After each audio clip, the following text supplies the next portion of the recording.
हरकतीचा मुद्दा चालू होता, विशाखाताईंनी तो मुद्दा घेतला होता आणि अगदी योग्य पद्धतीने त्या हरकतीच्या मुद्द्याचं त्या समर्थन आम्ही सगळे करत होतो।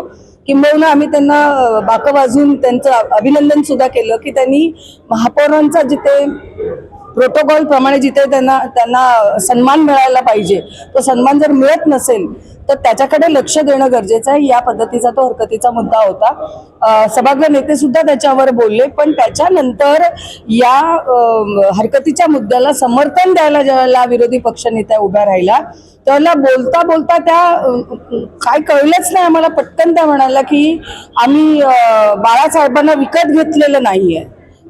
ते ऐकलं आमच्या बाजूने सगळ्यांनी आम्ही लगेच आवाज काढला, म्हणजे तुम्हाला काय म्हणायचंय, तुम्हाला नेमकं काय म्हणायचं। आम्ही मी त्यांना उभं राहून म्हटलं की या पूर्ण भारतामध्ये काय जगामध्ये कोणीही म्हणजे काही महान व्यक्तिमत्व अशी असतात ना ज्यांना कोणीही विकत घेऊ शकत, आणि बाळासाहेब आमच्या हृदयात आहेत। एवढं बोलल्यानंतर त्यांना महापौर महोदया थांबवत होत्या, आम्ही सगळे माफी मागा म्हणून सांगत होतो, पण त्यांना माहिती नाही कुठे जायची घाई लागलेली।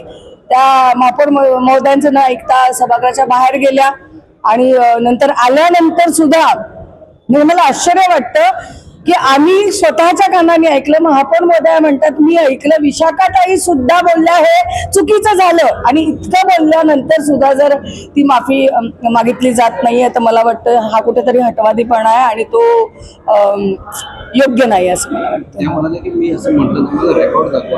रेकॉर्ड दाखवला, आता मला एक सांगा कुठलं रेकॉर्ड पाहिजे त्यांना। आपल्याला मुंबई महानगरपालिकेमध्ये ताबडतोब रेकॉर्ड कुठलं मिळतं, जे नेहमीच नोट डाऊन करत असतात तेच मिळतं ना। ते नोट डाऊन केलं आणि त्याच्या वरती जाऊन जे मुंबईचे प्रथम नागरिक आहेत महापौर महोदय त्यांनी स्वतः म्हणाले मी सुद्धा ऐकलेलं आहे, आणि त्या नाहीच म्हणतात माझ्या तोंडी काहीही घालता असं म्हणतात। त्या उपर मी जाऊन काही गोष्टी बोलू इच्छिते।